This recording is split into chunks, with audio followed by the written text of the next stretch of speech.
احنا اتنين مختلفين، بس قلبي راح وسكن فيك وبقيت ليا العمر سنين. انا وانت مش شبه بعض ولا يوم كان في بالي ده، لكن اول ما شفتك قلبي قالي هو ده.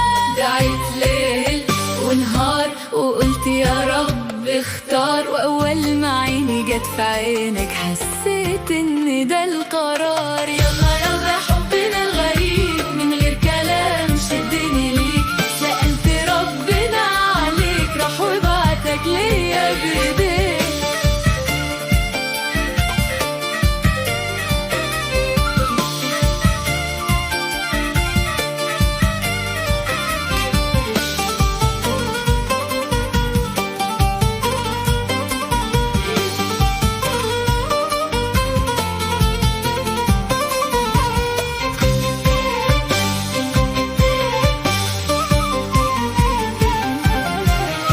لو قالوا دي قصة صعبة أقولهم دي نعمة من ربنا، جمعنا رغم المسافات وكتبنا لبعض في دنيتنا. مهما الطريق يبعد بينا هكمل معاك العمر كله، مش هسيب ايدينا. ايدك في ايدي طول الحياة نمشيها خطوة بخطوة، وبعد الدنيا